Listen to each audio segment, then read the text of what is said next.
She was a photographer, but she couldn't see.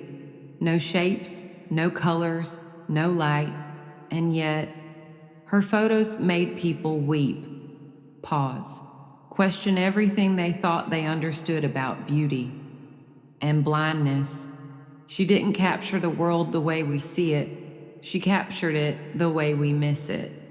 The warmth between two strangers brushing shoulders on a train, the loneliness of a birthday balloon caught in the branches of a tree, the quiet desperation in a hand that almost reaches but doesn't. Her work became more than art. It became a mirror for everything we overlook in our rush to live with our eyes wide open. So, how does someone with no sight see the soul of the world more clearly than the rest of us? And why did her final series leave even the harshest critics speechless? Keep watching, because once you understand how she did it, you'll never look at your own life the same way again. From the very beginning, Mia Valdez lived in a world slipping out of focus. As a baby, she tilted her head to find the light, not because it fascinated her, but because it was already fading. Doctors called it optic nerve atrophy. Her parents called it a tragedy they couldn't fix. Mia just called it her life. At 6, she could still see outlines, shapes in the fog, her mother's silhouette in the doorway. By 11, the world was a shadowy blur, faces melted into background noise.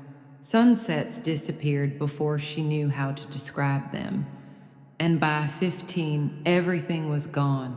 No color, no contrast, just darkness and the memories of what used to be. She tried to memorize the things she loved, the way the rain shimmered on the glass, the freckles on her brother's face, the crooked smile of her grandfather. But time is cruel to memory, even those faded, and Mia was left to imagine a world she used to see, but no longer could. School became a slow erosion of confidence. Teachers spoke to her loudly, as if blindness had swallowed her hearing too. Classmates avoided her, not out of cruelty, but because they didn't know how to see her either. She was a girl with the cane, the girl who sat near the front, the girl whose homework was printed in braille no one else could read. Every hallway echoed with footsteps she couldn't follow. Every lunchtime reminded her how quiet a table could feel. She felt invisible, not because she was blind, but because no one looked close enough to really see her. Her escape came in the form of sound, old jazz records spinning in her grandfather's study, rainfall tapping the roof like a Morse code lullaby, the click of a shutter, sharp, mechanical, and oddly comforting. Her grandfather had been a photographer once, a quiet man with weathered hands and eyes that missed nothing. He didn't speak much, but every time she visited, he took a photo. Never of her face, always the in-betweens, her hand resting on a worn book, the outline of her shadow against the curtains. The moment before, she laughed. Click, whir, silence. It was the rhythm of being noticed, the proof that even in the dark, she was still seen. On her 18th birthday, Mia sat on the front porch beside her grandfather. No balloons, no bright candles, just the two of them, and a soft summer breeze wrapping around their silence. He handed her a box, worn at the corners, taped carefully, like it had lived a life before her. Inside was his old film camera, sturdy, heavy, with scratches that spoke of places it had been and moments it had captured. Mia ran her fingers along its surface, metal, leather, dust. It smelled faintly of pine, film, and time. She furrowed her brow. Grandpa, I can't even see. Why would you give me this? He didn't hesitate. Because you don't need eyes to feel a moment, he said. Most people just look, but you already listen deeper than they ever will. At first, she thought he was just being kind, a poetic way of saying, I believe in you, even if it wasn't practical. But she couldn't stop touching the camera, learning the grooves, the feel of the lens, the click of the shutter. She began to memorize its parts like Braille, the way the dial resisted just a little before giving in, the soft tension of the shutter button, the subtle difference in balance when she tilted it toward the sky. She listened to the way wind moved through a street, to the breath before a laugh, to the stillness that always came before someone began to cry. That's where she started to aim, not with her eyes, but with her instincts, with sound, with space, with silence. She took her first photo in the backyard, didn't frame it, didn't plan it, just stood there and waited. She heard the leaves rustle, a bird flit from one tree to another. The creak of the old swing said as it moved on its own. Click. She didn't know if she got anything, didn't care. It felt right. Like pressing the shutter sealed a memory, not just for her, but for someone else who might need it. At night, she'd lie in bed, listening to the camera rest beside her on the table. A tool she couldn't see, a language she hadn't yet learned, but a voice, one that might someday speak for her. She didn't tell anyone, not at first. She was afraid they'd laugh. Or worse, tell her it was impossible, because for most people, a blind photographer made as much sense as a painter without hands. But Mia was already beginning to understand something others hadn't. She didn't need to see the world to understand its feeling. And maybe that was more powerful than sight itself. It wasn't supposed to be anything, just 3 prints submitted under a fake name. No fanfare, no expectations. Mia only wanted to know if anyone would feel something, without knowing who took them. Her town was holding its annual community art walk. Amateur painters, student sculptors, photographers with tripods and lenses longer than her arm. Mia slipped her 3 prints into the submission pile with trembling hands, each one marked with the initials MV. No bio, no explanation.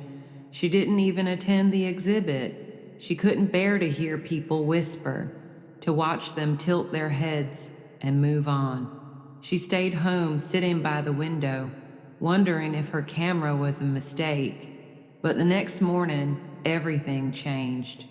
One photo, an empty bench on a foggy morning, was shared on the exhibit's social media page.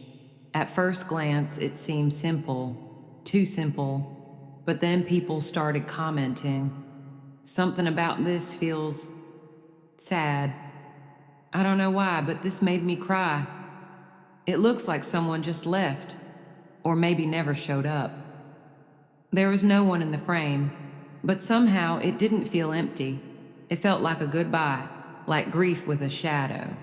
A child's glove was folded neatly on one corner of the bench. A small detail, almost missable, but not to Mia. Not to the camera that had listened to the silence and clicked at just the right second. The post exploded. By noon, local news was calling it the Ghost Bench. By evening, it had made its way to national art blogs. And soon the questions began. Who is MV? Who took this photo? What's the story behind it? Mia hesitated. She hadn't meant to be seen. Not like this, but her grandfather, watching the chaos unfold with a soft smile, handed her the phone. You don't have to explain everything, he said, but don't hide from it either. So she posted a single message.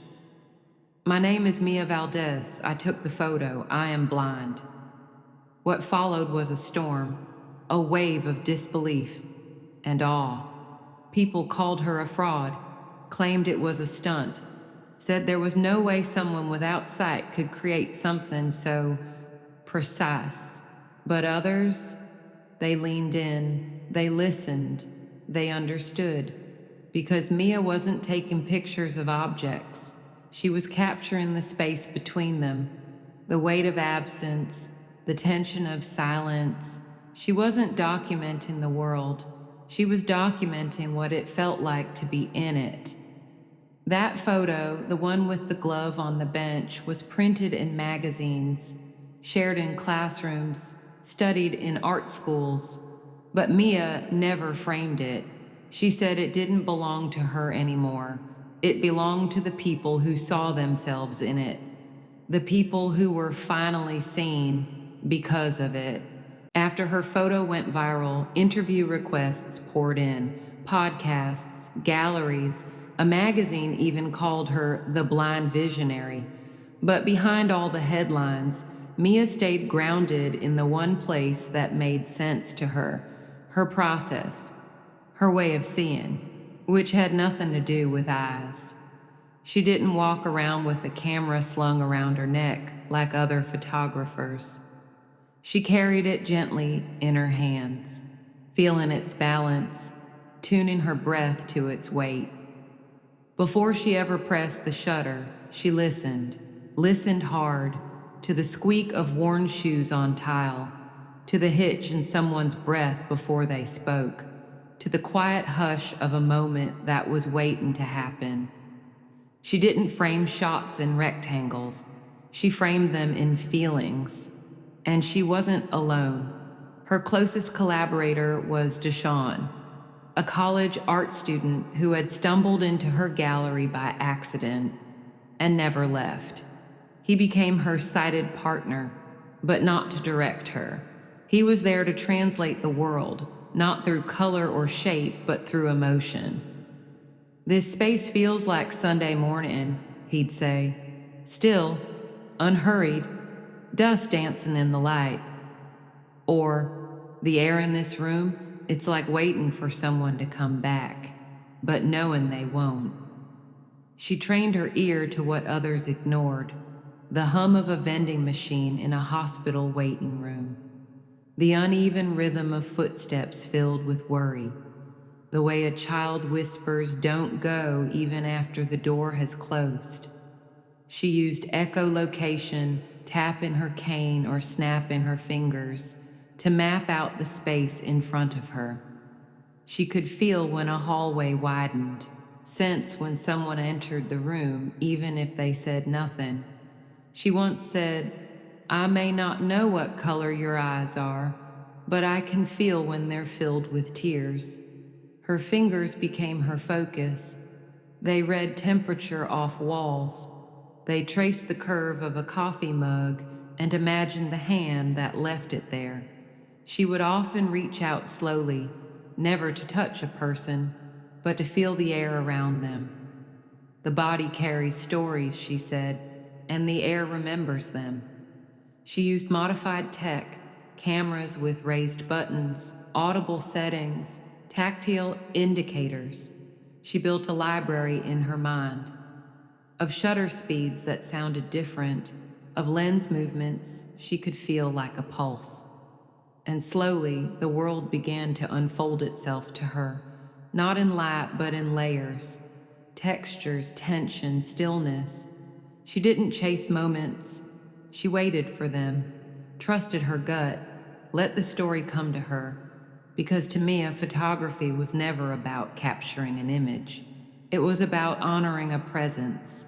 What she gave us weren't photos, they were echoes of touch, of sound, of all the tiny details we rush past every day. And maybe, just maybe, that's why people couldn't stop looking. Because for the first time, they weren't just seeing a picture, they were feeling it. It was called Unseen, a gallery exhibition in New York, one small room on the second floor of a tucked-away art space in Soho. No billboards, no flashing lights, just a single poster near the door, photographs by the blind. At first, people passed by. They assumed it was a conceptual exhibit, a gimmick, a metaphor, surely not real, but word spread quietly, like a whisper that builds into a roar, because what was inside was something no one expected. Mia's collection stood at the heart of the gallery, 12 photographs printed in large format on thick, textured map paper. They weren't labeled by subject, but by feeling. The weight of waiting, a child holding her father's empty coat. Before goodbye, two hands almost touching, caught mid-hesitation. Sound of the last light.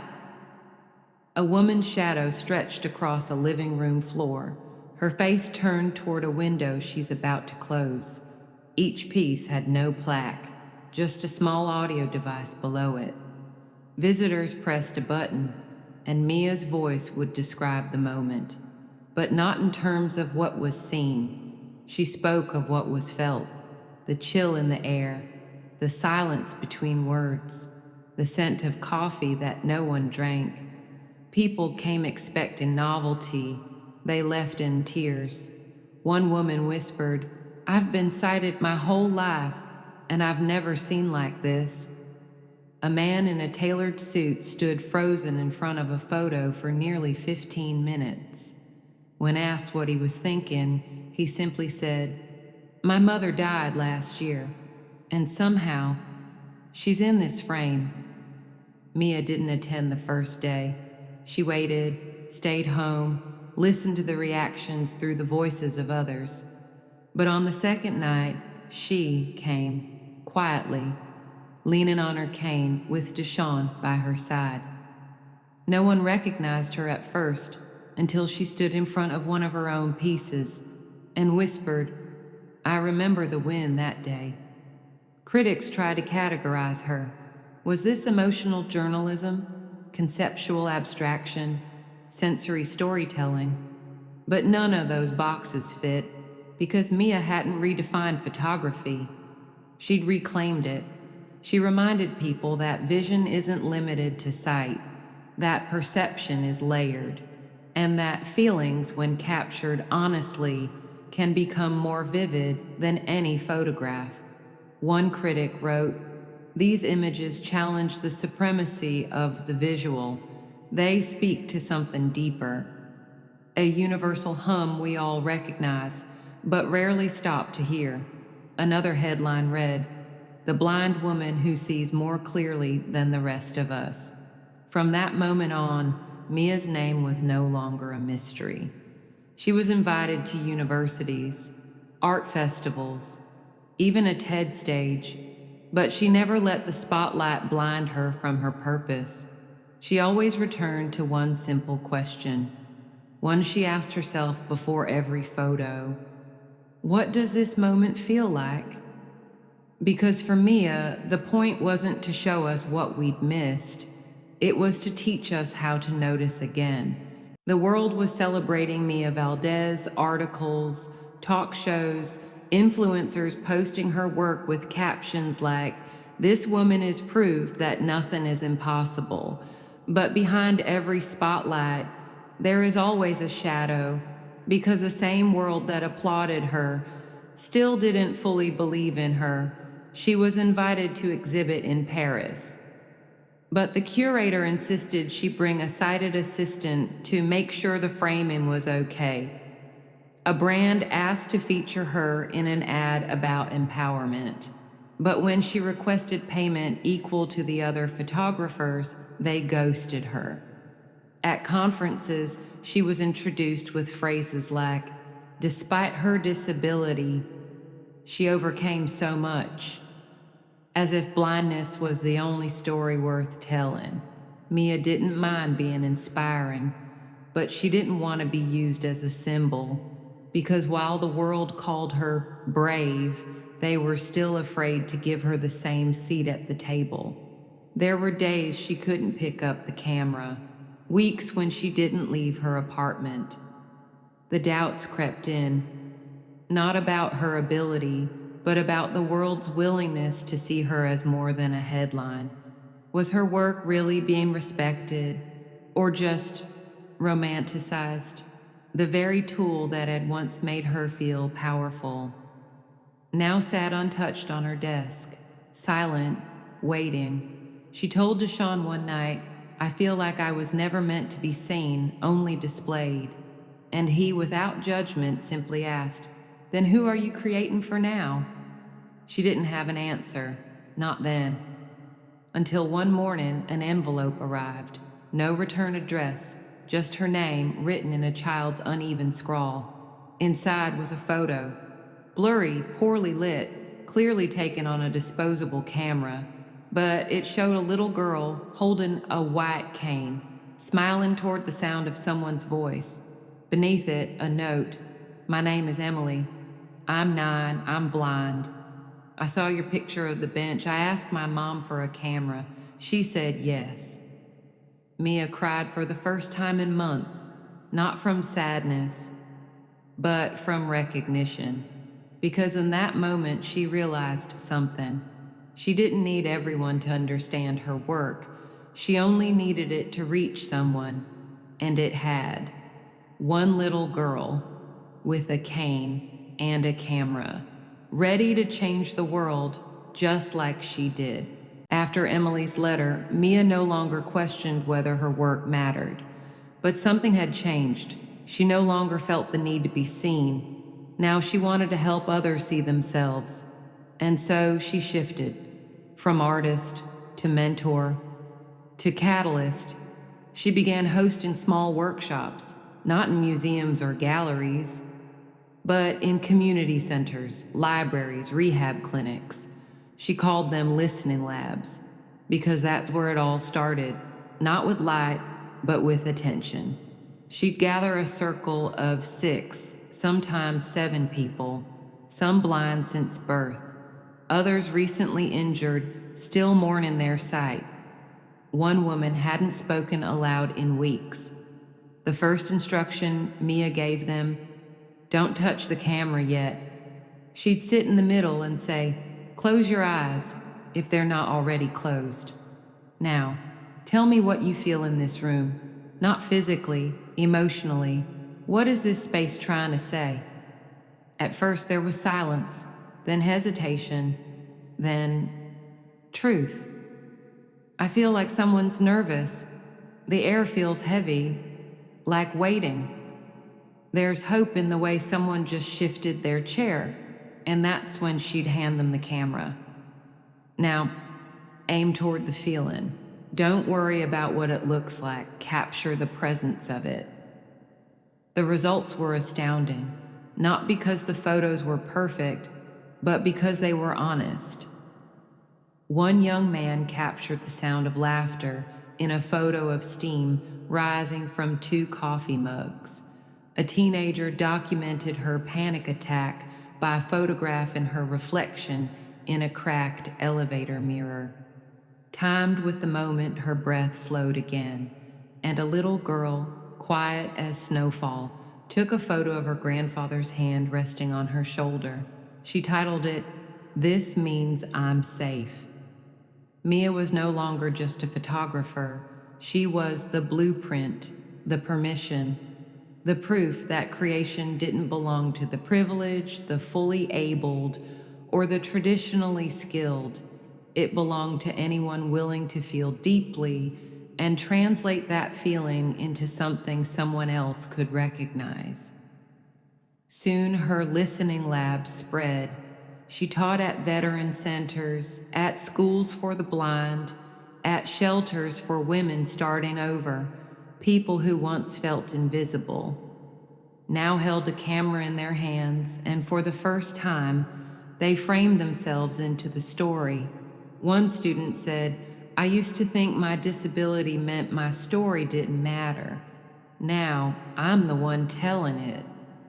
Mia never charged for her workshops. She said her payment came in the form of every photo someone believed they couldn't take until they did. And for every person who whispered, "I don't think I can," she gently replied, "Maybe you already have. You just haven't developed it yet."